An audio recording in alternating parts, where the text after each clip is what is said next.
Nesses dias eu estive aqui falando com vocês a respeito de como é como se fosse um parecer, um relatório de alguém que está andando pelo corpo de Cristo ao redor da terra e trazendo boas novas para o corpo de Cristo, para dizer, cara, está tudo funcionando, fique firme, vale a pena ser igreja nesse tempo, Deus está fazendo uma coisa linda, o que está acontecendo aqui está acontecendo em todo canto, o que Deus está fazendo aos meus olhos parece que não tem mais uma diferença de classes sociais, uma diferença de culturas, uma diferença de regiões. O nosso país é muito grande, é muito vasto, é muito diferente.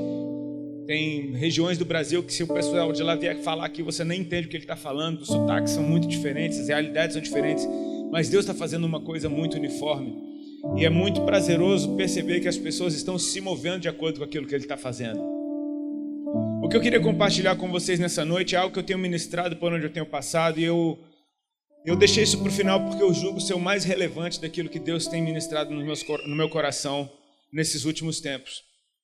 É a respeito de família, é a respeito do matrimônio. Ano passado, algo aconteceu no meio do nosso ministério. A gente não planejou, a gente não provocou, mas de certa forma eu e a Ali começamos a ser convidados para falar para casais. Eu tinha muito medo disso, sério mesmo, muito medo. Logo que a gente converteu, algumas das primeiras viagens internacionais que a gente fez para ministrar, foi para ministrar num congresso de casais. A gente tinha uns 3 ou 4 anos de casado só, e a gente foi convidado para ministrar num congresso de casais. Foi um desastre. Foi algo assim traumático, ao ponto de eu falar, cara, eu nunca mais quero mexer com isso. A gente se tocou de como o nosso casamento ainda precisava ser ajustado e aperfeiçoado, o nosso relacionamento precisava de muito ajuste. A gente estava no começo de uma caminhada muito séria e a gente não teve ensino algum a respeito de como entrar num casamento segundo a vontade de Deus. A gente veio do mundão, muito louco, tendo como referência os casamentos dos nossos pais, que assim, meu pai faleceu em 2007 e ele até o fim foi casado com a minha mãe, os pais da Ali são casados até hoje, glória a Deus por isso. Mas todo casamento tem as suas questões. E às vezes, aos olhos dos filhos, o casamento dos pais é muito mais problemático do que realmente é. Porque os filhos estão crescendo e, enfim, vem questões que eles não sabem julgar, não sabem o porquê. Ou seja, as referências que a gente tem muitas vezes de dentro de casa não são as melhores possíveis. Não porque não sejam, mas simplesmente porque a gente não consegue enxergar a beleza naquilo tudo. Por exemplo, quando meu pai faleceu, eu pude ver como o casamento deles era fera. Como era um casamento casca grossa que resistiu a tanta coisa, a tanto supapo que a vida deu, e eles permaneceram juntos até o fim. Eu vi meu pai e minha mãe ter os melhores dias de casados dele nos últimos dias de vida do meu pai, quando um se dedicou completamente para o outro, e aí eu vi o amor que sempre esteve ali, mas nunca se manifestou, às vezes por causa da rotina, às vezes por causa dos problemas e dos sufocos. Eu e a Ali entramos num casamento sem... Foi tudo emergencial. Na nossa vida, Cristo veio arrebatando e de uma maneira muito doida, tipo assim, a gente noivou um mês depois de aceitar Jesus e marcou casamento para 4 meses na frente, e o noivado, a gente não sabia como fazer o noivado, então eu comprei um par de aliança e eu mesmo fiz meu noivado debaixo da mesa do restaurante, peguei a mão dela e enfiei a aliança. Enfim, a gente casou e depois deu a notícia. A gente era bem bagunçado. A gente entendia, hoje eu entendo, Deus tinha um teor de urgência quanto à nossa vida. Se a gente pudesse escolher, com certeza a gente faria muita coisa diferente. Enfim, a gente foi ministrar naquele congresso de casais e foi um desastre. Eu falei, nunca mais quero mexer com esse negócio.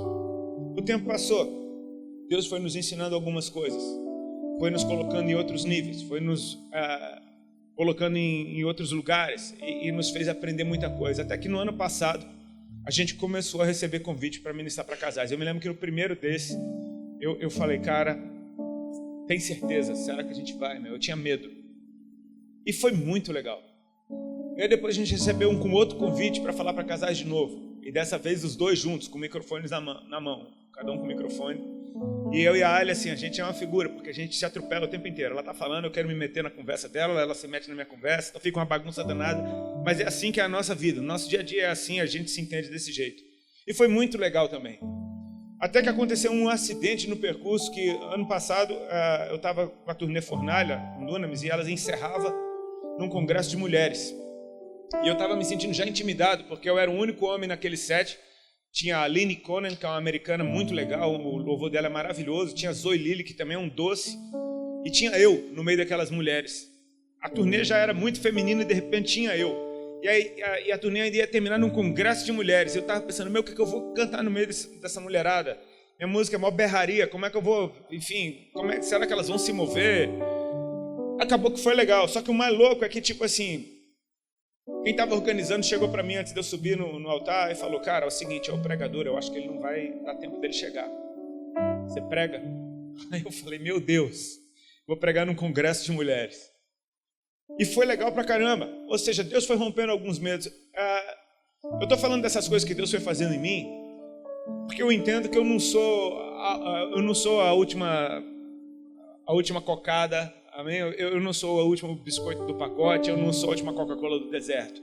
Eu entendo que muitas vezes aquilo que Ele está fazendo em mim, Ele está fazendo no corpo de Cristo. E eu estou experimentando em mim o que Ele está fazendo no corpo de Cristo.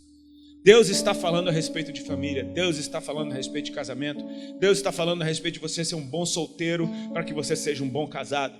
Deus está falando a respeito dessa estrutura que Ele edificou no Éden. Amém? Se tem uma coisa, se você quer experimentar algo do Éden na sua vida, experimente o casamento, porque de tudo que veio do Éden foi isso que permaneceu. E te fazer perceber que por mais escabrosos que sejam os tempos, existe graça suficiente para que você tenha uma família saudável, um casamento saudável. Eu e a Ali, eu posso falar por mim e por ela, porque a gente concorda nisso. A gente está vivendo os nossos melhores dias como família, como casal. Eu tenho uma esposa que a cada dia é uma esposa melhor. Eu sou um marido muito melhor do que eu era antes, porque não sou? Obrigado, amor. E tirando a brincadeira, eu percebo que Deus está aperfeiçoando essa boa obra que Ele começou. Amém? E que vale a pena você insistir nisso. Vale a pena você investir nisso. Talvez os tempos que a gente vive não profetizem isso que eu estou falando para você, mas esses tempos não são profeta. Amém? Deus, Ele tem algo profético para a tua vida que é independente de qualquer circunstância que possa te rodear. A gente vive num tempo em que casamento está sendo distorcido para todo lado. A gente vive num tempo em que casamento, as pessoas invertem tantos valores hoje em dia. O que é bom virou ruim, o que é ruim agora é maravilhoso. As pessoas namoram como se estivessem casadas. Aí quando casam, dispensam o casamento como se fosse namorado. É uma bagunça incrível. Você pensa, cara, isso daqui vai de mal a pior. Eu talvez não queira me meter em algo que está fadado a ruir. Deixa eu te dar uma notícia maravilhosa. Isso era o que eu diria quando eu estivesse encerrando a mensagem, mas eu quero te dizer, o casamento é a estrutura mais resistente que Deus construiu. Amém? É a coisa mais resistente que tem. Cara, se existe amor nesse lugar, existe perdão. Se existe amor e perdão, existe força para resistir a qualquer supapo que um casamento possa levar na vida. Eu quero nessa noite somente te encorajar a olhar com bons olhos para essa estrutura, que não tem nada de careta. Deixa eu te falar, minha vida ia ser uma droga, um saco, se eu não fosse casado com a Ali. Eu ia ser eu sou muito, de boa, eu tenho uma rotina, eu amo rotina. Ou seja, se eu fosse sozinho, cara, eu ia ser muito chato, eu não ia me aguentar. E graças a Deus eu tenho a Ali, que está sempre inventando uma coisa nova, eu tenho que acompanhar ela e, meu Deus do céu, e por causa disso minha vida é bem divertida. Amém? Eu queria primeiro ler 3 textos. O primeiro deles está em Lucas capítulo 1, a partir do verso 5. Eu quero mostrar para vocês algumas famílias, 2 famílias contemporâneas, 2 famílias que, enfim, foram bem relevantes, bem importantes. O que elas trouxeram para a humanidade transformou o mundo. A primeira delas a gente vai ler em Lucas capítulo 1, verso 5.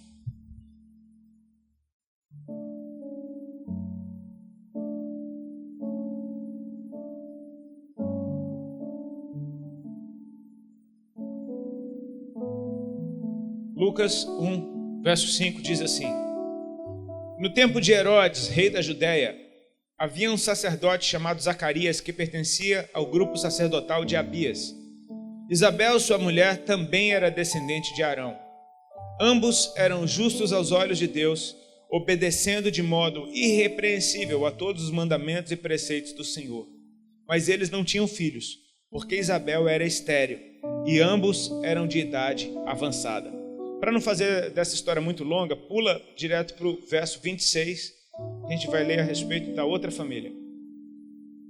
Verso 26, capítulo 1 de Lucas. Próxima página. No 6º mês, Deus enviou o anjo Gabriel a Nazaré, cidade da Galileia, a uma virgem prometida em casamento a certo homem chamado José, descendente de Davi. O nome da virgem era Maria. O anjo, aproximando-se dela, disse: Alegre-se, agraciada, o Senhor está com você. Maria ficou perturbada com essas palavras, pensando no que poderia significar essa saudação. Mas o anjo lhe disse: Não tenha medo, Maria, você foi agraciada por Deus. Você ficará grávida e dará à luz um filho, e lhe porá o nome de Jesus. Ele será grande e será chamado Filho do Altíssimo. O Senhor Deus lhe dará o trono de seu pai Davi, e ele reinará para sempre sobre o povo de Jacó. Seu reino jamais terá fim. Perguntou Maria ao anjo: Como acontecerá isso se sou virgem? O anjo respondeu: O Espírito Santo virá sobre você, e o poder do Altíssimo a cobrirá com a sua sombra. Assim, aquele que há de nascer será chamado Santo, Filho de Deus. Também Isabel, sua parenta, terá um filho na velhice. Aquela que diziam ser estéril já está em seu 6º mês de gestação, pois nada é impossível para Deus. Respondeu Maria: Sou serva do Senhor, que aconteça comigo conforme a tua palavra. Então o anjo a deixou. E o terceiro texto está em Mateus capítulo 1, por favor, abra lá rapidinho. Volta 2 livros aí. Mateus capítulo 1, a partir do verso 18.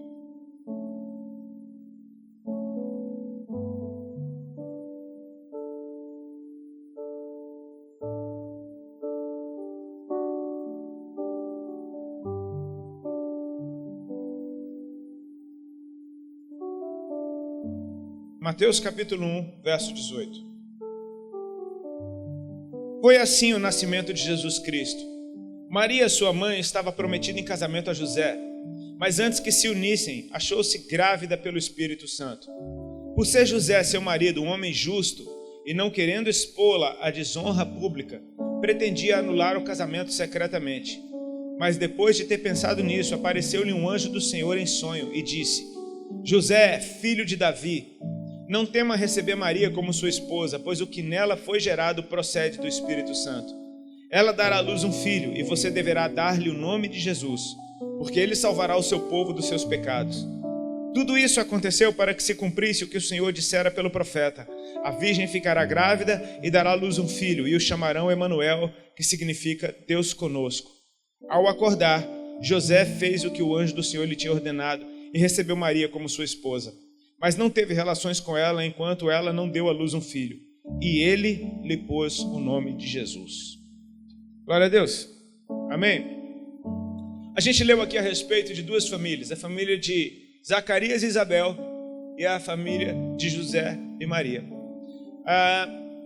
Vamos falar um pouco a respeito dos tempos que eles viviam, porque não são muito diferentes em termos de trevas, de como são os nossos tempos. A gente está bem lembrado de quão grandes são as trevas que muitas vezes cercam a nossa nação. A gente acabou de vir desse período de carnaval e parece que aquilo que tem de ruim dentro do ser humano, ele vem para fora numa potência incrível numa época como essa. Como eu disse aqui nos primeiros dias, eu acho que foi lá na Quadrangular, não sei se foi aqui que eu falei, eu creio que o carnaval já está mudando, amém? Eu tenho grandes esperanças a respeito disso, porque pelo menos o meu já mudou. Eu não sei se o seu já mudou, o meu mudou. Desde que eu aceitei Jesus, o meu carnaval mudou. E eu não estou sozinho, tem mais de 50 milhões de brasileiros que professam a mesma fé que eu. Então o casamento de 50 milhões de brasileiros, a gente espera que tenha mudado, pelo menos metade disso, amém? A outra metade ainda está no processo, não sei. Mas eu creio que essas coisas já estão mudando. Mas a gente vive num tempo bombardeado por todo tipo de moralidade, por tudo aquilo que parece que serve para destruir um casamento, destruir uma família. Você olha para um ambiente onde está todo mundo vivendo de forma imoral e às vezes você não vê sentido em viver com a moralidade no padrão de Deus. Eu falo isso principalmente para os jovens, porque estão procurando por referência. Essa geração é bem interessante. Eu não sei se todas as gerações foram assim, mas eu sei que essa é bem interessante, porque ela não está muito afim de discurso, ela está mais afim de exemplo. Não é mais tão a respeito de você dizer para essa geração o que fazer. É você mostrar como se faz. E eles vão aprender por observação, vendo os frutos do que a tua conduta vai dizer. E eu creio bastante nisso. Eu acho que foi aqui que eu falei, ou se foi na quadrangular, não sei, eu falei tanto esses dias que eu não sei nem onde é que eu falei o quê. Mas quando Jesus comissiona os seus discípulos, ele diz: ide por todo mundo, pregai o evangelho, fazei discípulos de todas as nações, batizando-os em nome do Pai, do Filho e do Espírito Santo e ensinando-os a guardar todas as coisas que eu vos tenho ordenado. Eu acho interessante essa forma de fazer discípulos do jeito que Jesus falou. Você vai ensinar as pessoas a guardar o que te foi ordenado. Repete comigo: ensinar o que me foi ordenado. Ou seja, você não vai ordenar as pessoas a fazer. Você vai obedecer radicalmente o que é uma ordem para você. E então as pessoas observam você obedecendo e elas aprendem a guardar o que te foi ordenado. Foi exatamente isso que Jesus disse. Vocês vão pelo mundo e vocês vão pelo mundo me obedecendo radicalmente. Conforme vocês me obedecem, as pessoas vão ver a sua conduta e elas vão aprender como fazer. Amém? Essa é uma maneira legal de você ensinar as pessoas a fazer. É você simplesmente dar o exemplo. Nos tempos de Jesus, um menino judeu, ele andava na cola de um rabino por muito tempo. A poeira do rabino tinha que estar na roupa dele, de tão perto que esse cara andava perto desse rabino. Para que ele pudesse aprender tudo simplesmente por observação. Ver como esse cara trata a esposa, ver como esse cara trata os filhos, ver como esse cara trata o vizinho, ver como ele trata o órfão, ver como trata a viúva, enfim. E assim aprender como fazer. Eu creio que não tem muita diferença da geração de hoje. A gente acha que muita coisa mudou, mas jovem sempre foi jovem em qualquer tempo da humanidade. E treva sempre teve também. Então assim, Deus sempre nos deu ferramentas para que haja o remanescente. Amém? Enquanto houver a igreja do Senhor, enquanto houver um filho, uma filha de Deus, existe um remanescente na terra que pode ser um renovo, pode ser uma esperança para a próxima geração. Ainda que tudo esteja zoado, se tiver alguém fazendo a coisa certa, é através desse alguém que Deus vai fazer brotar, amém? Uma nova geração. Os tempos que eles viviam aqui não deviam ser tempos muito fáceis. Dá uma olhada. Israel, mais uma vez, estava oprimido por uma nação estrangeira. Isso aconteceu inúmeras vezes durante a sua história e era meio que decorrência da sua desobediência, era decorrência da prostituição espiritual, era decorrência da idolatria, era decorrência simplesmente de apostasia. Mas todas as vezes que Israel começava a pisar na bola com Deus, ele era invadido por uma nação estrangeira e em inúmeros casos a coisa ficou bem feia. Teve exílio na Babilônia, enfim. Dessa vez é um império bem poderoso que tomou conta de Israel. Era o Império Romano. Vocês conhecem, faz parte da nossa história. O Império Romano quase dominou o mundo inteiro, aquele mundo conhecido daquele tempo. E dominou Israel também. Os romanos, eles tinham um padrão de moralidade bem bizarro em comparado aos padrões morais do Senhor. Eles praticavam sexo com qualquer coisa que se movia, sei lá. Eles tinham muitos deuses, era muita idolatria também. E eles impunham a sua cultura sobre os territórios ocupados. Eu falei sobre isso aqui ontem, a respeito dos apóstolos. Quem estava aqui ontem? Apóstolo era uma expressão romana. Era aquela pessoa que era designada. Veja bem, quando Roma ocupava um território, não dava para trazer todo mundo para Roma. Não cabia em Roma. Não ia ter como todos os povos ocupados irem morar em Roma. Então o que é que Roma fazia? Enviava apóstolos que tinham a função de colonizar aqueles territórios ocupados, até que esses territórios ocupados ficassem igualzinho a Roma. Então as pessoas poderiam ter a experiência de Roma aonde quer que esses apóstolos estivessem trabalhando. Impor a cultura, impor a língua, impor os valores, a moeda, impor a arquitetura, enfim, as artes, era o papel deles colonizar. Jesus usa esse termo para dizer que os seus filhos, os seus discípulos seriam apóstolos. Amém? Que eles iam pegar esses territórios ocupados pelo Senhor agora e iam colonizar, trazendo a cultura do reino dos céus. Glória a Deus por isso. Amém? Esse é o nosso papel, colonizar a terra. Trazer o céu na terra e estabelecer essa cultura na terra. Ou seja, Israel, Jerusalém, estava completamente oprimida por um povo mais forte do que eles, que lhes impunham uma cultura que ia contra completamente os seus padrões morais, padrões espirituais. Era um tempo difícil. Para piorar, a gente pode fazer um paralelo entre o tempo que a gente vive, mas esse tempo eu digo que era ainda pior. Por quê? Porque hoje nós temos o Espírito Santo. Dêem glória a Deus por isso. Amém? Nós temos o Espírito Santo. Desde que ele foi liberado, ele nunca foi recolhido. Amém? O Espírito Santo nos ensina todas as coisas. Se você estiver sozinho, ilhado numa ilha, com uma Bíblia na mão, o Espírito Santo vai estar lá te ensinando aquela palavra. Se você estiver sozinho, sem uma Bíblia na mão, o Espírito Santo pode te ensinar o que está na Bíblia. Um dia você pega uma Bíblia e você vai ver que bate com o que ele falou contigo. O Espírito Santo nos ajuda, nos aconselha, nos conforta, amém? Ele nos guia, ele conhece as profundezas do coração de Deus, ele te diz o que Deus está fazendo. O Espírito Santo é fantástico, ele te acompanha em todos os lugares. O Espírito Santo está com você quando você está tendo seu lazer, quando você está tendo tempo de diversão com seus amigos. Cara, o Espírito Santo não te larga, por isso não largue ele também. Nesse tempo, o Espírito Santo ainda não havia sido liberado.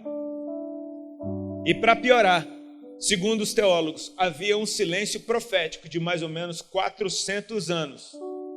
Ou seja, sabe o que é não levantar um profeta para dizer assim diz o Senhor? Não ter um recado do céu para aquele povo de Deus? Tudo que eles viviam a respeito da sua espiritualidade tinha virado religiosidade, porque não havia mover do Espírito. Você consegue imaginar adorar e não sentir nada? Orar e não ouvir uma resposta sequer? Não sentir um cabelo do braço arrepiando? Nada, zero, não tem nenhuma palavra profética. Foi nessa época que apareceram as seitas judaicas, o judaísmo apareceu ali. Nesse período de silêncio, você não ouve falar de fariseu, de saduceu no Antigo Testamento, isso aparece já no Novo Testamento. Ou seja, quando que apareceram essas seitas judaicas? Exatamente nesse período de silêncio profético. Ou seja, era pura religiosidade oprimida por um povo completamente imoral e muito mais poderoso do que eles. Você pode pensar, cara, é bem difícil você viver uma vida reta desse jeito, porque não tem ninguém para te dar um exemplo, não tem ninguém para ser referência, não tem ninguém para te ensinar o que é correto. Mas Deus tem sempre o seu remanescente, amém? Porque Deus é Senhor dos tempos, cara. Ele é o eterno, amém? A eternidade habita em Deus e Deus é Senhor dos tempos. E quando Ele diz que basta, basta. E quando Ele vai fazer alguma coisa, Ele guardou a semente santa para que Ele possa fazer alguma coisa no tempo que Ele determinou. E esse tempo foi chegado. Havia a profecia de que viria uma voz que clamaria no deserto e que prepararia o caminho do Senhor. Então Deus encontra uma família, cara. Uma família que você pode falar, dessa família não tem como sair muita coisa. Era um casal de anciãos, avançado em idades, a Bíblia diz. Um senhor e uma senhora já avançado em idades, e para piorar, a esposa ainda era estéril. Ou seja, talvez não saia nada daí. Mas o testemunho que a Bíblia dá desse casal, dessa família, é que eles eram tementes a Deus. Tementes, eles eram justos aos olhos de Deus. E irrepreensíveis em obediência a todos os mandamentos do Senhor. Ou seja, Deus encontra uma família que vive de forma irrepreensível mesmo num cenário tenebroso. Amém?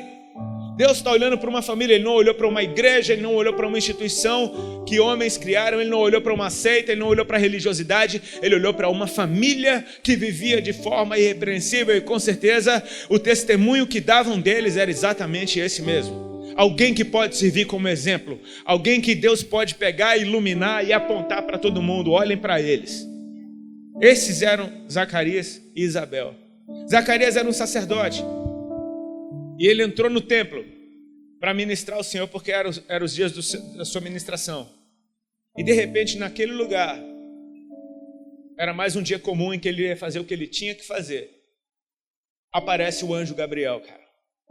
O anjo Gabriel, do qual eles tinham lido inúmeras vezes nas Escrituras. O anjo Gabriel, o famoso anjo Gabriel, cara, era o anjo Gabriel, amém? Você não gostaria de conhecer o anjo Gabriel? Poxa, pelo menos para falar, tu é o cara. Não era para adorar ele, nada disso, mas é para falar, meu, prazer te conhecer. Vi muita história a teu respeito, poxa, isso é legal. O anjo Gabriel aparece para ele e dá uma boa notícia. A sua mulher vai gerar um filho. Vocês vão ter um filho. E ele será grande. E ele será cheio do Espírito Santo desde o ventre da sua mãe. Ou seja, chegou a hora. Vai acontecer alguma coisa em Israel. Parece que Deus escolhe os piores cenários da história para fazer uma coisa gloriosa. Ele nunca precisou de um cenário maravilhoso para fazer algo lindo. Parece que ele escolhe os piores cenários para fazer algo maravilhoso. E se você acha que o mundo está indo de mal a pior, isso é uma boa notícia para você. Talvez Deus esteja prestes a fazer algo maravilhoso. Amém? ele teve uma pontinha de dúvida no seu coração. Então o anjo falou, porque você duvidou, você vai ficar mudo até o menino nascer. O povo que estava do lado de fora do templo começou a achar estranho porque ele estava demorando demais. E pensaram, o que é que deve ter acontecido? De repente ele sai mudo, escrevendo em tabuinhas contando o que aconteceu. Essa é uma boa notícia, amém? Depois de 400 anos está tendo atividade angelical na terra de novo. Deus está visitando o seu povo mais uma vez. Aquele povo agora está tendo um resgate da sua identidade que foi gerada pela própria presença de Deus no meio do seu povo. A constituição daquela nação tinha sido dada pelo próprio Deus quando este habitava no meio do seu povo, quando eles estavam peregrinos no deserto. A identidade deles está voltando, amém? Isso está acontecendo através de quem? Através de uma família que vive de forma irrepreensível, de uma família que não negociou seus valores apesar dos tempos serem terríveis, de uma família que não negociou seus valores apesar de não ter o Espírito Santo, apesar de viver pura religiosidade. Eles viveram tementes a Deus como se aquele fosse o maior derramado do Espírito que já pudesse ter sido liberado. E Deus olhou para isso e Deus falou, essa é a família. Sabe, Deus deve ter procurado várias e ele encontrou uma. É um casal de anciãos e a mulher é estéril. E Deus falando, perfeitos. É exatamente isso daqui. Isabel então coabitou com seu marido e se achou grávida mesmo. Ou seja, o milagre agora é visível. Ela está grávida e ela se ocultou até o tempo que ela devia ter o menino. Quando a gente pula o texto para Maria, é maravilhoso porque começa assim, no 6º mês, e a impressão que a gente tem é que está falando de uma data, tipo no mês 6º. Você vai ver no final do texto, quando ele está falando com Maria, que ele diz, a tua parenta Isabel já está no 6º mês de gravidez. Ou seja, o relógio parece que começa a contar a partir do momento que o plano de Deus foi acionado. A partir do momento em que João Batista já está na barriga da sua mãe. O anjo agora, a Gabriel agora, você percebe que Gabriel agora está a milhão, ele está subindo e descendo na terra agora o tempo inteiro. Amém? Ele tem boas novas para contar o tempo inteiro. E ele agora está visitando Maria. Ele encontrou uma menina chamada Maria que estava prometida em casamento a um homem da tribo de Davi, chamado José. Uma virgem. Repete comigo, uma virgem. Cara, adolescente sempre foi adolescente. Você sabe que hormônio sempre foi hormônio. Amém? Alguns teólogos dizem que Maria devia ter por volta de 13 ou 14 anos nessa época. Era uma menina sujeita a tudo que meninas de 13 e 14 anos estão sujeitas, porque hormônio sempre foi hormônio, e essa casta não sai nem com oração e nem com jejum.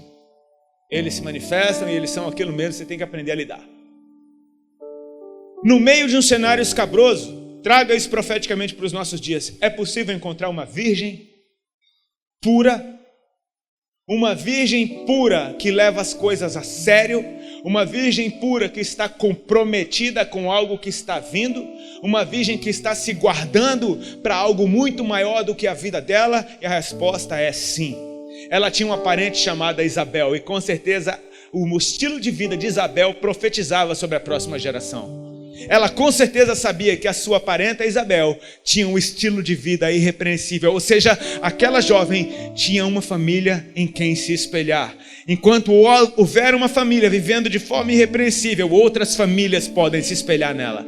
Uma profetiza sobre a outra, e sabe o que? Parece que Deus está guardando ambas para um tempo especial, e ambas vão ser extremamente eficazes ao mesmo tempo. Você vai perceber que Jesus e João Batista só tinham 6 meses de diferença de idade, ou seja, uma família super jovem, uma família de anciãos tiveram filhos ao mesmo tempo, e os filhos transformaram o mundo que a gente vive. Amém? Maria é uma menina pura. Percebe que ela é prometida em casamento. Então você já vê, cara, o estilo de vida dela, daquela menina, já não é o estilo de vida das amiguinhas da mesma idade. Porque ela está prometida, ela está separada, ela leva as coisas a sério. E eu acho isso muito lindo no povo de Deus, cara. Porque uma vez que um dos sintomas de que Jesus entrou em você e você está experimentando uma novidade de vida, é que você passa a levar as coisas a sério. Eu acho isso fantástico. Por mais jovens que sejam, existe um nível de maturidade naquele que serve a Deus que você não encontra do lado de fora. Nesse carnaval eu saí ministrando por aí, eu percebia isso. Cara, enquanto está todo mundo enlouquecendo, bebendo, endoidando na rua, os homens vestidos de mulher, as mulheres sem ter o que vestir porque os homens pegaram as roupas delas, enfim, as mulheres peladas, os homens vestidos de mulher, uma bagunça doida. Você vê aquela garotada, cara, mergulhada na presença, adorando a Deus com intensidade, querendo aprender, querendo ser edificado. Você vê que existe maturidade diferente naquele que foi ativado pela eternidade. Porque um dos maiores sintomas de maturidade é quando você passa a dar valor para o tempo que você tem. Quem é imaturo não respeita tempo porque acha que tempo, eu tenho de sobra. Mas uma vez que você começa a levar as coisas a sério, você amadurece, cara, o tempo ele se torna precioso. É a consciência do eterno. Cara, esse é o tempo que eu tenho de ministério na eternidade. A eternidade já ela não é quando você morrer. Você acha que a eternidade vai começar quando você morrer? Se ela não tem começo nem fim, como é que você acha que ela vai começar? Ela já é, você está na eternidade nesse tempo. O teu tempo está desenrolando sobre a eternidade. Os eventos na eternidade já estão todos ali enfileirados e a gente só está desenrolando sobre esses tempos, sobre esses eventos. É engraçado porque a gente quando se converte, a gente quando entrega a nossa vida para Cristo, a gente leva as coisas tão a sério que a gente fica até chato. A gente tem coisas que a gente leva a sério até demais. A gente não consegue mais brincar. Você conta uma piada, o cara, você não tem reverência. Meu, calma, velho. Vai com calma. A gente fica doido, fica meio maluco. Eu e a Ali mesmo, a gente ficou doidão quando a gente aceitou Jesus, meu. A gente levou a vida tão numa bagunça que parece que quando você, cara, Deus é real, Ele está operando, você parece que leva tudo a sério demais. Aquelas irmãs falavam pra gente, esse CD tem demônio, quebra o CD. Essa estátua é do capeta, quebra a estátua. Essa roupa tá cheia de Satanás, rasga a roupa. Essa marca é do cão, nunca mais eu compro essa marca. Crente é assim, leva tão a sério, vê demônio na Coca-Cola. Alô, diabo, né? Vê o pirralho com a roupa do Homem-Aranha, fala, isso é uma aranha. A aranha não é de Deus, tá? Quem foi que criou a aranha, cara? Não, olha lá, ó. Heavy metal, de cabeça para baixo, ainda. Crente é assim, cara. A gente leva umas coisas a sério demais, a gente queima o filme, a gente fica chato. Mas o bom é que depois Deus equilibra a gente. Amém? Em nome de Jesus, amém? Tinha aquele churrasco de domingo que você ia na casa do seu tio. Ele ficava lá tomando a cerveja dele, ouvindo samba o dia todo, contando piada imunda. E todo mundo ria, você se divertia, seu tio era massa. Aí você se converte. Aí você fala, não vou mais na casa daquele herege, aquele profano, aquela casa, um ninho de capeta. Não vou àquela música do diabo, aquelas piadas sem graça, podre. Ui! Meu Deus do céu.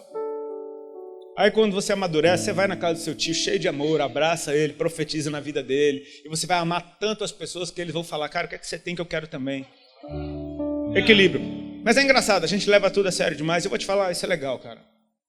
Porque um jovem cristão, quando ele se converte de verdade, ele tem um encontro mesmo com Deus, ele não fica mais nesse negócio de pega-pega. Ele está procurando uma esposa para casar.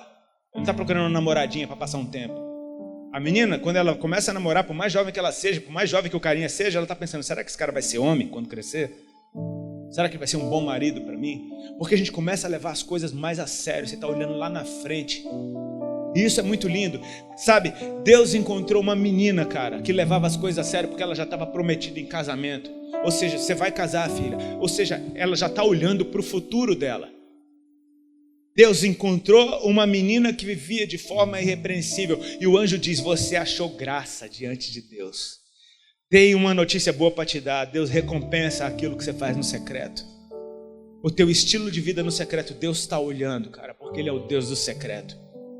Ele é o Deus do secreto, amém? Eu vi uma vez meu pastor falando um negócio que eu achei muito legal. Uma coisa a respeito do lugar secreto é que quando você chega lá, Deus já está.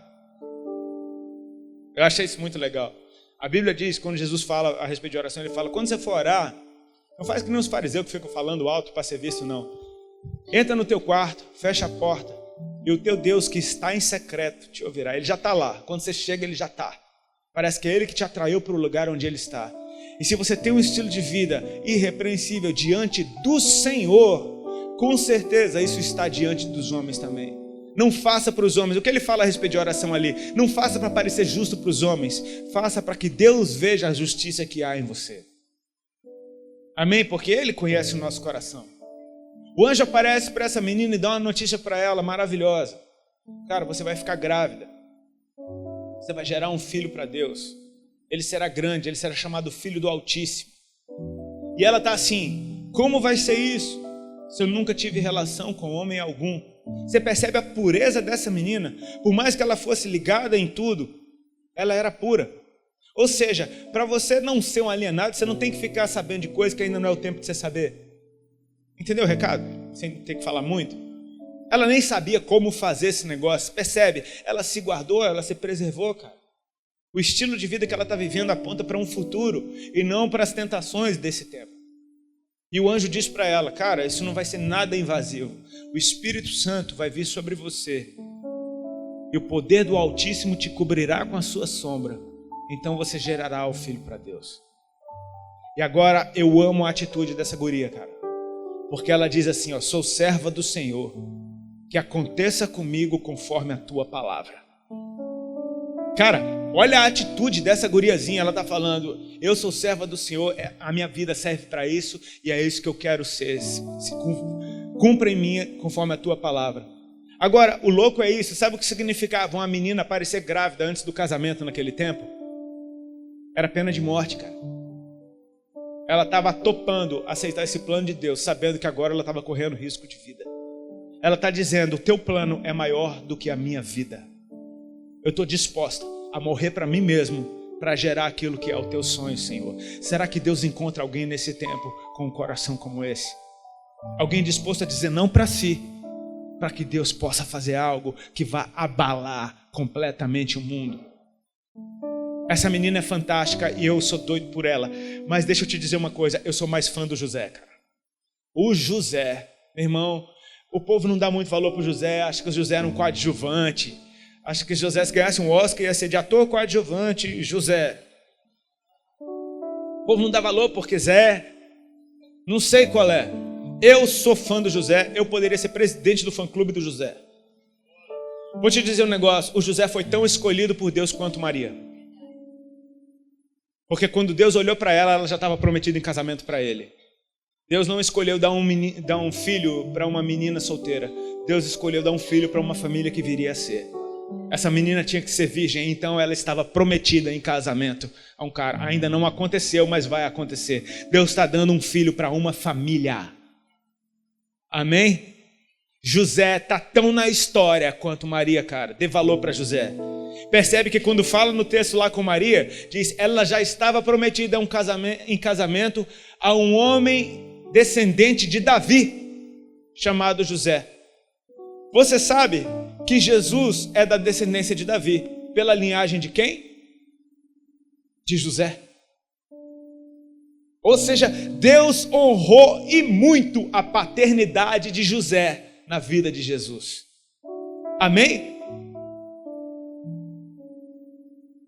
O anjo diz para Maria, ele será grande, será chamado Filho do Altíssimo, e o Senhor Deus lhe dará o trono de Davi, seu pai. Pela linhagem de quem? Sem medo de errar, por favor, me ajuda. José, diga José. José. Pronto, me ajuda.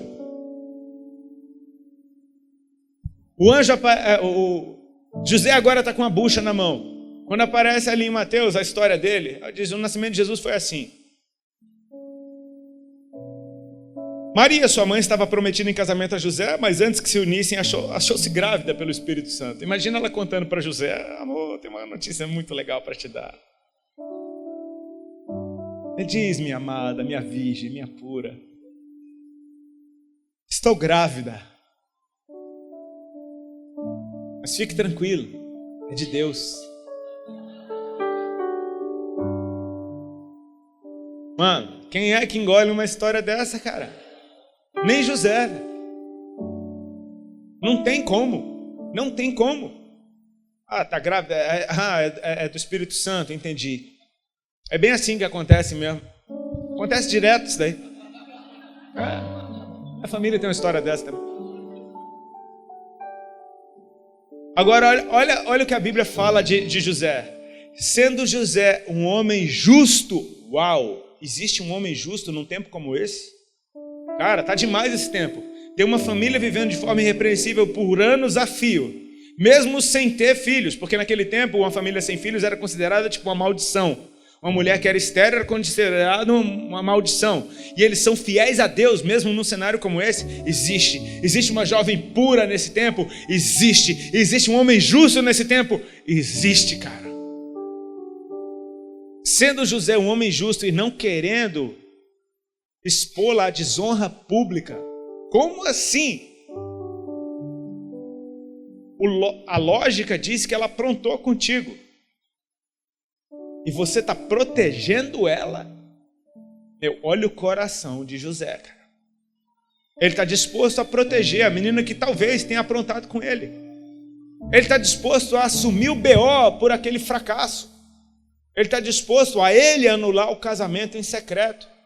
A deixá-la em secreto. Ou seja, ele está disposto a assumir a culpa de repente por algo que ele não tinha nada com isso. Olha o coração desse cara. Eu acho fantástico quando eu vejo um homem protegendo uma mulher desse jeito. Nem era a esposa dele ainda, e ele já está protegendo ela desse jeito. Imagina quando fosse.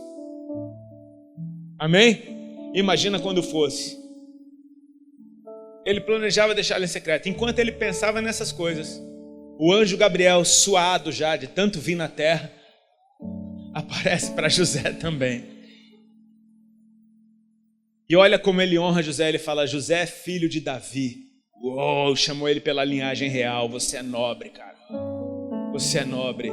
José é filho de Davi. Não tema receber Maria por tua esposa, pois o que foi gerado nela procede do Espírito Santo. Agora olha a direção do anjo. Ela vai gerar um filho e você vai dar o nome para ele de Jesus. Tipo, você é o pai. Você é o pai. Você tá na fita, mano. Você não é só um cara que ficou aqui para ver o que acontece. Não, você é você é totalmente participante desse plano. Eu te escolhi porque ele é da linhagem de Davi, porque você é da linhagem de Davi. Meu irmão, tem algo que eu desconfio, e eu sempre falo isso quando eu ministro essa palavra, é bem idiota, mas eu desconfio que Jesus era a cara de José.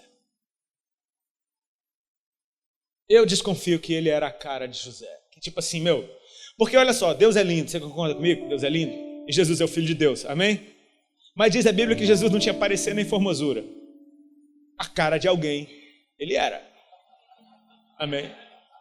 Acho que ele devia ser a lata de José, cara. O mesmo nariz, a mesma orelha. Jesus era conhecido como filho de José. Quando Filipe encontra Natanael, a teologia de Filipe é bem rasa, mas é suficiente. Fala: encontramos aquele de quem escreveram Moisés e os profetas, Jesus de Nazaré, filho do Zé. Ele era conhecido como filho de José. O José é totalmente participante na vida de Jesus. Quando Jesus prega na sinagoga na sua cidade, no dia de sábado, ele pega os rolos e lê Isaías 61, onde está escrito: o Espírito do Senhor Deus está sobre mim, ele me ungiu para pregar boas novas aos pobres, papapá. Ele fechou o rolo, todo mundo olhando para ele se sentou e disse: hoje se cumpriu essa escritura diante de vocês. Diz a Bíblia que todos se maravilhavam com as palavras de graça que saíam dos seus lábios, mas começaram a se perguntar: não é esse o filho de José? José estava lá, meu irmão. O anjo diz: você vai dar o nome dele de Jesus. E então, José acordou, fez exatamente o que o anjo tinha ordenado. Recebeu Maria como sua esposa, mas não teve relações com ela até que ela teve um filho. E quando o menino nasceu, ele lhe pôs o nome de Jesus. Maria já sabia o nome que o menino ia ser? José tinha dito o nome que o menino... Imagina, o menino nasceu, a Maria olha para José e fala: então, amor, qual vai ser o nome do menino?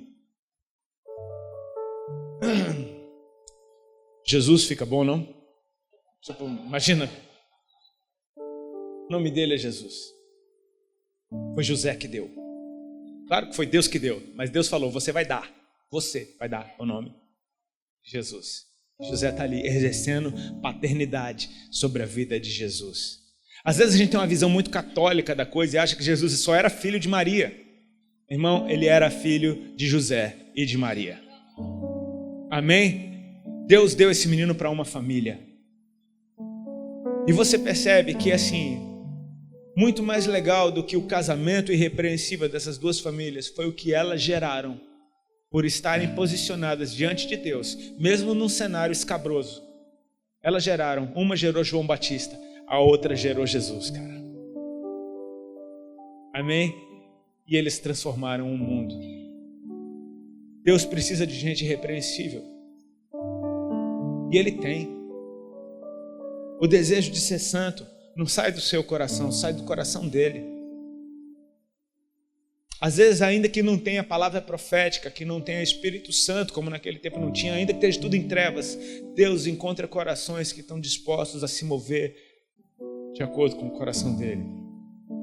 Quanto mais agora, cara, no tempo que a gente vive. Não se assuste com a propaganda. O que está acontecendo na vida real é lindo demais e isso realmente está crescendo. Agora, para terminar, eu quero te dizer como é resistente isso que Deus estabeleceu, chamado casamento, chamado matrimônio. Não se iluda pela propaganda, eu repito mais uma vez. Você vê um monte de divórcio acontecendo. Cara, e eu vou te falar, só acontece porque as pessoas não conhecem a verdade, porque acreditaram numa mentira e por causa de coração duro. Quando perguntam para Jesus a respeito do divórcio, Jesus fala, não foi assim desde o princípio. Moisés deu esse direito de carta de divórcio por causa da dureza do vosso coração. Porque há num coração as ferramentas que podem fazer com que isso dure para sempre. Eu vi uma ministração de uma pregadora americana chamada Dev Tyrus. Ela escreveu um livro chamado A Experiência da Mesa. Quantos já ouviram esse material? É fantástico. Eu vi ela ministrando e foi num congresso de mulheres. Eu estava de penetra ali, ele foi pregar no congresso, eu estava ali como marido da pregadora, pá. E foi fantástico. E uma coisa me chamou a atenção, ela é uma senhora muito bonita, aquelas americanas que parece que não existe, sabe? Assim, muito bonita. E ela fala, nunca fiz uma plástica na vida. Pá. E ela tem já os seus 70 e poucos anos de idade. E ela mostrou uma foto da família dela. E aquela foto que parece família de propaganda, sabe? Tipo assim, todo mundo louro, do olho azul, aquela coisa linda, Ela e o marido dela, os coroa ali, e daqui a pouco embaixo deles um monte de filho, depois um monte de neto e depois um monte de bisneto. Uma família gigante, todo mundo de branco, todo mundo lindo, aquele sorriso, pá, e você fala, poxa, que família perfeita. E ela fez questão de falar, tá vendo essa família linda? É a minha família, e nessa família teve adultério, nessa família teve traição, nessa família teve isso, teve aquilo, teve desavença, e sabe o quê? Tá todo mundo junto. Ou seja, casamento não permanece porque é perfeito, permanece porque é forte. Amém? Quando a gente supera uma situação, cara, isso te deixa muito mais forte do que você era antes. E o quanto você lutou para manter isso vivo, te mostra o valor que isso realmente tem. Eu quero te falar a respeito do primeiro casamento da história, que foi o de Adão e de Eva. É lindo porque Deus criou um lugar bom, criou um ser que ele disse que era muito bom. De repente o próprio Deus disse que não era bom que o homem estivesse só. Então Deus tem um plano, vou fazer para ele uma mulher, uma ajudadora, que ele seja idônea, alguém igualzinho a ele. É lindo porque assim, antes de Deus dar a mulher para o homem, ele dá duas coisas para o homem. Dá um trabalho, amém? Recebe, irmão? Recebe? Trabalho primeiro, amém? Era uma função que parece fácil, mas não devia ser nada fácil. O homem devia dar nome para todos os animais que existiam no jardim. E pensa que não deve ser fácil esse negócio. Começar, você nunca deu nome para nada, agora você vai ter que dar nome para tudo e Deus vai assinar embaixo de tudo que você disser. Cuidado com o que você fala. E o homem foi dando nome e Deus dizendo, esse nome foi bom, nome bom, nome bom, nome bom. Ou seja, o homem está liberando a identidade. Deus está exercitando aquele que ele criou, a sua imagem e semelhança, a fazer como o papai faz. Libera a identidade, libera a identidade, libera a identidade. Diz que após acabar todos os animais, não se achou ninguém que fosse como o homem. Então Deus lhe fez cair um pesado sono. Amém? Então a segunda coisa que Deus dá, primeiro é um trabalho, depois é descanso. Amém, varão? Entra em descanso primeiro. Você vai ver que no meio do teu descanso aparece a abençoada ali. Descansa, não fica correndo, matando cachorro a grito. Feito um guerreiro. Calma. O homem caiu num pesado sono. E aí vem a primeira cesárea da história. Amém? Deus abriu a costela de Adão, arrancou o lado de Adão, arrancou uma costela, e da costela ele fez a mulher. É lindo isso. Porque quando o homem acorda, ele antes de dormir ele estava dando identidade. Ele ficou bom nessa arte de dar identidade. Então quando a mulher está diante dele, ele não olha para ela e diz tesouro, princesa, abençoada ou vaza. Ele olha para ela e dá identidade. Ele discerne exatamente o que ela é. Ele diz: carne da minha carne, osso dos meus ossos. Vai se chamar varoa porque do varão foi tirada. Ou seja, sabe o que é que Adão viu quando viu Eva? Ele se viu, cara. Ele se viu por dentro. Ele olha para ela e se vê por dentro. Ele discerne que ela é ele por dentro. É a carne da minha carne, é osso dos meus ossos. É a minha parte mais sensível, é a minha parte mais profunda. Vê diferente de mim, mas a gente está andando para o mesmo rumo. E diz que é por isso que deixará o homem seu pai e sua mãe, e os dois se unirão e juntos serão uma só carne. Uma só carne, amém? Uma só carne, dois seres que são um só. Eu vou te falar, isso é maravilhoso, cara. É maravilhoso você ser igualzinho a uma pessoa que é completamente diferente de você. Amém? Deus me livre de andar de mão dada comigo. Um cara que nem eu. Tipo, e aí, brother? Tá olhando o quê? Vamos surfar. Então tá. Meu, que vida chata. Eu não quero um negócio desse, cara. Graças a Deus que é, meu amor. Amém? É, meu amor. Ela é completamente diferente de mim, mas a gente tem tudo em comum. E a nossa diferença só deixa a coisa muito mais legal. Agora eu quero te falar o que essa família passou. Porque eles estavam no jardim. Eles não estavam num tempo tenebroso como o nosso. Eles estavam no Éden. Amém? Cercado de glória e de aleluia. Amém? De repente aparece a serpente e joga uma ideia na mulher. E convence a mulher a comer do fruto proibido, da árvore do conhecimento do bem e do mal. A mulher começou a ver diferente, começou a desejar diferente e comeu daquele fruto. Quando a mulher comeu do fruto, não aconteceu absolutamente nada, tudo normal. Mas ela deu fruto para o seu marido, e quando ele comeu, os olhos de ambos se abriram. Percebe que é o mesmo ser? Só quando os dois comeram alguma coisa aconteceu? Os olhos de ambos se abriram e eles foram arremessados de uma dimensão de glória para uma dimensão natural. Agora eles estão cheios de vergonha, olhando que estão nus, fazendo roupinhas para si, se escondendo do som de Deus quando esse aparece no jardim. Então Deus aparece e pergunta: Adão, onde você está? E Adão diz: eu estou aqui, eu estou nu. E Deus pergunta: quem te falou que você estava nu? Você comeu do fruto que eu disse para não comer? Aí ele fala: foi a mulher que você me deu. Você percebe que o homem já solta a culpa para todo lado. É a mulher e é Deus. Tipo assim, a mulher que você me deu, não tinha nada com isso. Estava tudo bem aqui, cara. Aí Deus faz a mesma pergunta para o mesmo ser, só que mais profundo. Ele vira para a mulher e diz: você comeu? Ou seja, quando vai mais profundo, a mulher diz: sim, comi. A serpente me enganou e eu comi. Eu vi uma pregação esses dias vindo para cá, onde o cara falava sobre essa passagem. Ele diz: meu, imagina o quão perdido o homem estava para Deus ter que te procurar. Uau, foi muito legal isso, não foi? Foi. Eu sei que foi.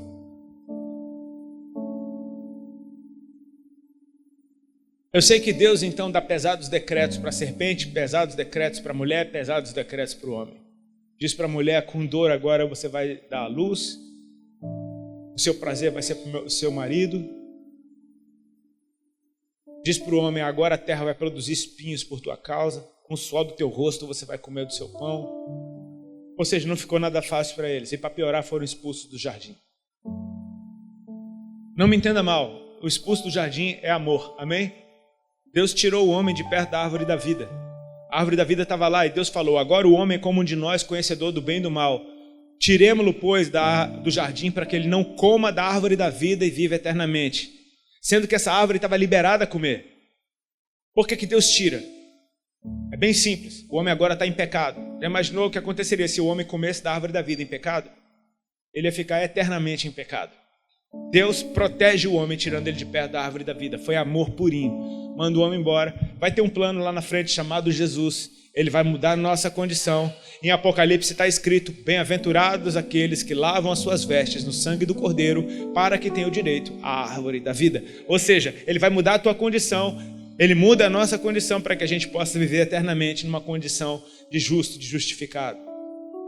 É aqui que eu quero te encerrar te dizendo: cara, hoje em dia você vê casamento acabando por causa de filho, casamento acabando por causa de crise financeira, casamento acabando por causa de traição, casamento acabando por causa de um erro, de uma pisada na bola, casamento acabando por causa de uma fraqueza, de uma bebedeira, casamento acabando por causa de partido político, de time de futebol. É tanta coisa que acaba com o casamento hoje que chega a ser ridículo. Olha o que o primeiro casamento suportou. O cara recebeu uma mulher que ele não pediu e a mulher falava com o diabo. Ele continuou casado com ela. Ela foi enganada e enganou ele. Eles continuaram casados. Eles saíram de uma dimensão de glória para uma dimensão que agora o negócio estava feio. Continuaram casados. Deus aparece e dá pesados decretos para ambos. Continuaram casados. Foram expulsos do jardim e foram de mão dada. Você percebe que não houve nem cogitou a hipótese de acabar com aquele casamento? Eles suportaram tudo isso e permaneceram juntos. Meu irmão, não tem desculpa para a gente. Amém? Essa estrutura é profética em si só. Deus usou um casamento para mostrar como seria o relacionamento de Cristo e da igreja.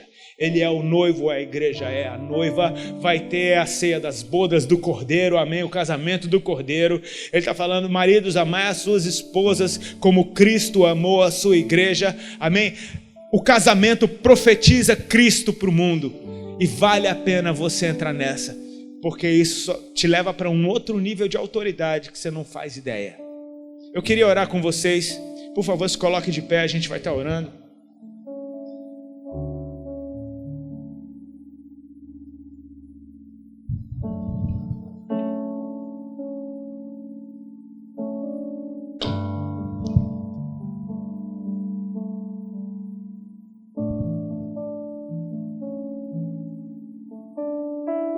Amém? Por favor, curva a tua cabeça e fecha os teus olhos.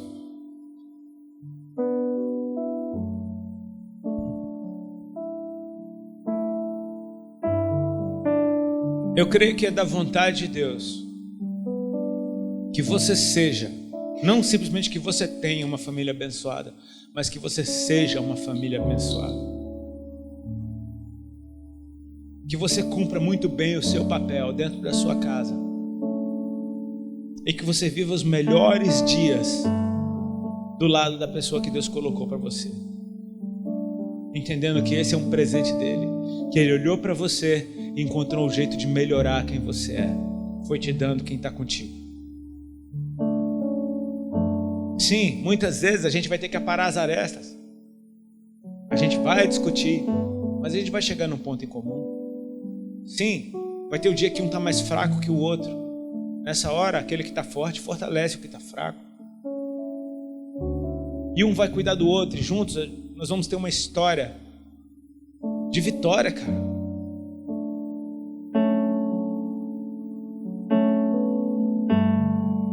É dentro do casamento que você vai aprender a perdoar.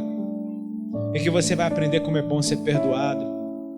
É dentro do casamento que você vai ter que ter paciência. E ver como é bom quando tem paciência contigo também. É tempo da gente olhar para quem está do nosso lado e se ver. E perceber que apesar das diferenças, nós somos feitos um. Para durar. Isso foi feito para durar. E conforme você permanece, isso testemunha Jesus. Eu gostaria de orar pela sua família. Eu e a Ali nascemos para Cristo no pior momento da nossa história, quando a gente estava a ponto de se separar. E foi ali que Jesus apareceu. E a primeira coisa que ele fez foi despertar dentro de nós um sentimento que sempre esteve ali, mas agora fazendo sentido. E a primeira coisa que a gente fez foi tratar de noivar e preparar o nosso casamento. A primeira coisa que ele fez na nossa vida foi nos unir ainda mais, e é isso que ele tem feito desde então. Ele vai nos comprimindo, nos comprimindo, nos comprimindo, até que a gente realmente se veja em um só. Ele vai nos ensinando como a gente deve tratar, e deixa eu te falar, isso não acontece de uma hora para outra. Nossos primeiros anos foram bem difíceis. A gente está há 17 anos casados, e agora a gente está começando a experimentar maturidade dentro do nosso casamento. E sabe o que? Isso só deixa as coisas melhores. A gente aproveita muito mais, a gente curte muito mais um ou outro. As nossas brigas demoram muito menos tempo, porque a gente sabe que tipo assim, eu não vou para lugar nenhum, ela também não, a gente vai se resolver. e perceber que aquilo que era uma história triste não fica sendo revisitado o tempo inteiro. A gente percebe, cara, foi uma vitória, vencemos mais uma. O nosso nível de autoridade aumentou porque a gente venceu. Você recebe patentes de acordo com as guerras que você luta e vence. Ou seja, isso que começou bom vai ficar ainda melhor. Muitos casamentos às vezes olham para os álbuns de fotos e falam: esse foi o dia mais feliz da minha vida. Cara, deixa eu te falar, ali só começou algo. E tem muito pouco de verdade naquilo. Aquilo ali foi tudo montado para ficar bonitinho. Os melhores dias da tua vida ainda estão por vir. Eles estão na frente, você ainda não viu a foto.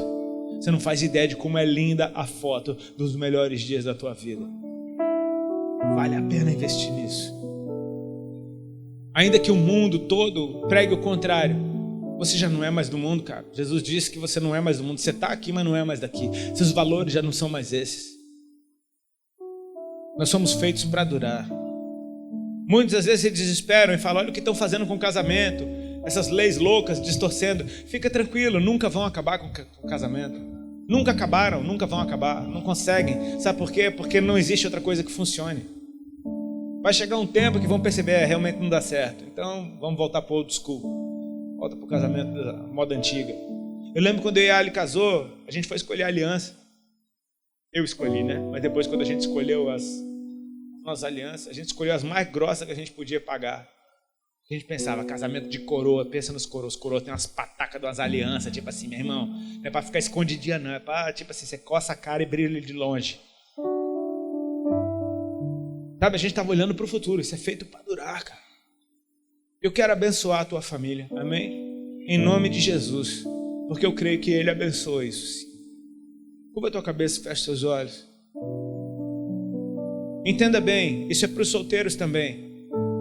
Se veja como um José, como uma Maria, como um homem justo, como uma mulher pura. Se veja como esses que estão prestes a ser família também, ainda que você ainda não seja casado. Seja o cônjuge que você gostaria de ter. Seja inteiro, se guarde, se preserve, leve esse momento da sua vida a sério. Entenda que vem algo muito grande aí pela frente. E Deus pode estar dando uma semente santa no meio da tua casa que vai transformar o mundo. Ele fez isso inúmeras vezes. Eu oro para que Ele faça isso na tua vida também.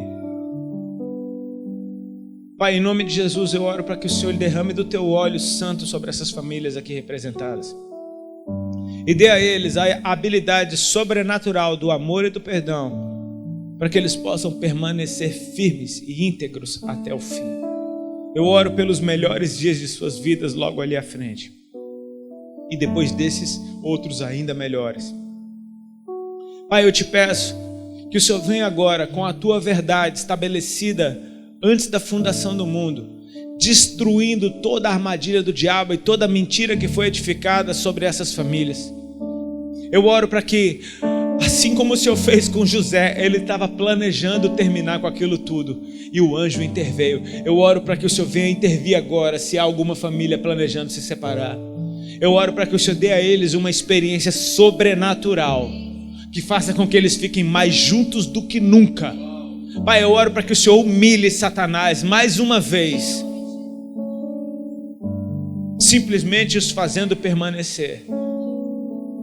Eles são um só, Senhor. Essas famílias são feitas de um só. E eu te peço, Paizinho, que o Senhor dê a eles muita alegria e muito prazer dentro do casamento, até que eles não tenham olhos para mais nada. Pai, nós queremos consagrar os nossos olhos. Eu te peço, Senhor, toca os olhos de cada família aqui representada, para que eles percebam a beleza que eles têm dentro de casa. E quão precioso é isso. Não tem nada de fora que possa ser melhor do que o que está lá dentro. Eu oro, Pai, que o Senhor nos proteja contra as fraquezas, contra os ataques, e que essas famílias sejam, Senhor, revestidas por amor. Eu oro para que o teu amor venha superabundar dentro dessas casas. Eu os abençoo agora em nome de Jesus Cristo. Eu oro pelos solteiros, pelos jovens que estão aqui na casa. Eu oro, Senhor, para que eles tenham um desejo de ser tudo aquilo que o Senhor sonhou e saber que a realização deles não está em outra pessoa, mas está dentro deles mesmos. Eu oro para que eles gerem, então, essa pessoa naqueles a quem eles veem casar. Edifiquem um ao outro. Pai, eu te peço que o Senhor nos dê um coração íntegro e um coração que possa profetizar um estilo de vida de santidade, que só quem vive é aquele que está no santo. Eu oro para que o Senhor nos coloque nesse lugar no Espírito, onde a santidade é consequência do lugar da nossa habitação. Eu te peço, Paizinho, que essas jovens famílias que estão vindo à luz possam profetizar sobre as próximas gerações. Que nunca falte, Senhor, uma casa de luz que profetize sobre as outras casas. É o que eu te peço em nome de Jesus Cristo. Amém. Amém. Deus abençoe. Amém.